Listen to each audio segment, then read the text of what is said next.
The whole demonetization is pretty much a chaos, right? But I wouldn't worry about it too much, and here is why. Hey YouTubers, Nico here. You may remember that back in spring 2017 everything started with the Adpocalypse. Back then big advertisers stopped placing ads on YouTube because they were appearing before videos that had not appropriate content. And that of course is a very big issue for YouTube. I mean, we are able to upload all our videos for free, but YouTube has very high server costs, all the employee and so on. So having less revenue coming in is a big problem, so YouTube certainly had to react to that. Their reaction was twofold. First of all, they created a legal text that explains which videos can be monetized and which can't. And secondly, they created an artificial intelligence that categorizes those videos which can be monetized and which can't. And here we have the chaos.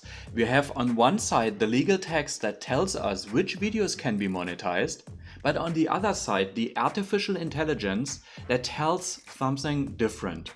I mean, there are so many videos that in theory can be monetized according to the legal text, but the artificial intelligence tells us no, it can't.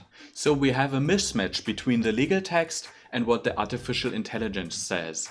But in my opinion, it's just a matter of time that the legal text and the artificial intelligence will match.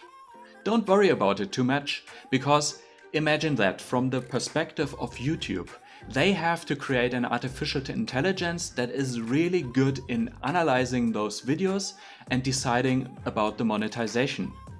This is actually a really complicated task, and up till now YouTube only had half a year to implement that artificial intelligence.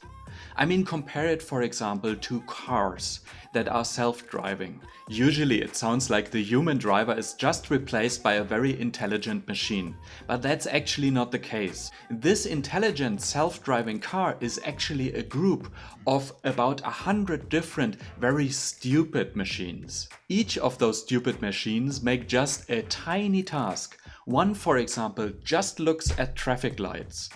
Another one is just looking at the lanes. Another one looks at the cars that are around. Or a fourth one may just look at the sidewalk in order to find pedestrians that are suddenly jumping onto the street. So from the perspective of those engineers, that is a huge challenge. They have to fine-tune each of those stupid machines that as a group together work really well as a very intelligent machine. And the same is for YouTube, by the way. It's extremely difficult to get this monetization algorithm really right. So I think from a technical point of view, it's just a matter of time that the engineers at YouTube get it right, and then finally the legal text and what the artificial intelligence says matches. And then the chaos is over. So I wonder, how about your videos? Did you see some improvement over the time? I bet you already had quite a few videos that were demonetized. But is it nowadays a little bit better than maybe 2 months ago? That would be very interesting to read in the comments. Cheers, my friend!